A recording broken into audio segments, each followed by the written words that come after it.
Hello students, আজকে তোমাদের জন্য ক্লাস 7-এর প্রশ্নবিচিত্র 2024-এর পরিবেশ বিজ্ঞানের মডেল কোশ্চেন পেপার 9 আলোচনা করেছে। এটা ফারাক্কা ব্যারেজ প্রজেক্ট হাই স্কুলের প্রশ্ন। প্রথমে ফিজিক্যাল সায়েন্স পার্টটা দেখে নাও। একের দাগ, সঠিক উত্তর নির্বাচন করো। পাথরের চুনের সংকেত হলো কী হবে? Calcium oxide. এরপর দেখো, বায়ুতে জলীয়বাষ্প বেশি হলে বাষ্পায়ন কী হবে? ধীরে ধীরে হয়, অর্থাৎ বিয়ের উত্তরটা সঠিক। এরপর দেখো, একটি বাক্য উত্তর দাও, C/5 সমান F-32/9। এই সূত্রটি সাহায্যে আমরা কোন বিষয়ের সমাধান করতে পারি? এটা হচ্ছে তাপমাত্রার কী হবে নির্ণয় করতে পারি।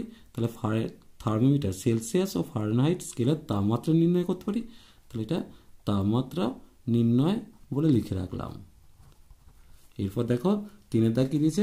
নিচের ফাঁকা জায়গাগুলির ঠিকমতো সংখ্যা বসিয়ে রাসায়নিক সমীকরণটির সমতা বিধান করতে বলেছে। সোডিয়াম কার্বনেট প্লাস এটা দিয়েছে।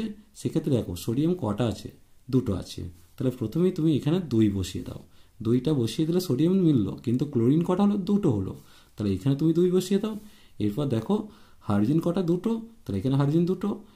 অক্সিজেন কটা? এখানে 3টে, এখানে দুটো, এখানে একটা, মিলে গেল।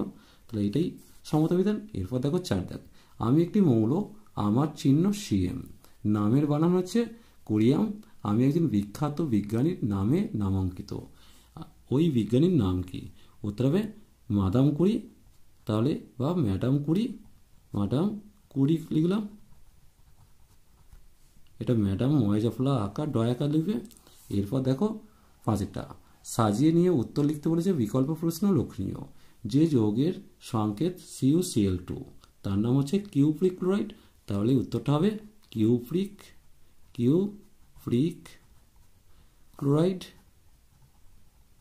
ক্লোরাইড। এরপর দেখো, এর সাথে একটা অথবা দিয়েছে, ইউরোপীয় দেশগুলিতে শীতকালে উষ্ণতা মাপা হয় যার সাহায্যে। উত্তর হবে অ্যালকোহল থার্মোমিটার। তাহলে এই জায়গাটা লিখবে অ্যালকোহল থার্মোমিটার।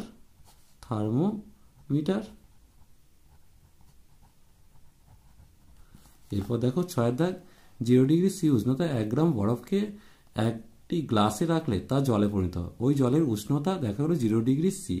এই পরিবর্তনের ঘটনাকে কি বলা হয়? যেহেতু বরফ থেকে জল হচ্ছে, তাহলে এটা গলন হচ্ছে। পদ্ধতির নাম হচ্ছে গলন। এই পরিবর্তনের জন্য কোনো তাপ গ্রহণ বা বর্জন করতে হলে তার পরিমাণ কত?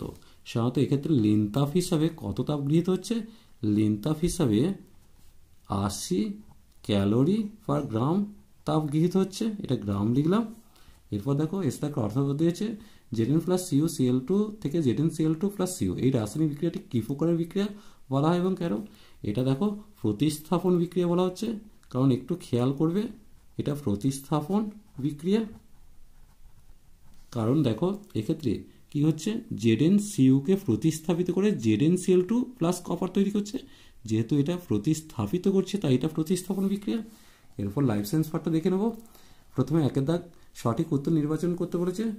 জড়বুদ্ধি, টেরাচোক, গয়টার গলগণ্ড রোগটি হয় আয়োডিনের অভাবে, অর্থাৎ এর উত্তরটা সঠিক।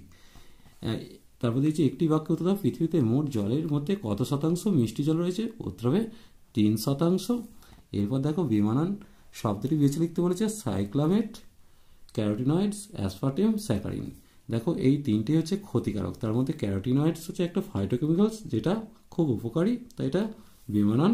এরপর দেখো 4-এর দাগ, ম্যাচিং করতে বলেছে। স্তম্ভ ম্যাচিং, ক স্তম্ভের সঙ্গে খ স্তম্ভ মিলিয়ে ক্রমিক নম্বর সহ পুনরায় লিখতে বলেছে। খ স্তম্ভে একটি অতিরিক্ত বিকল্প দেওয়া আছে।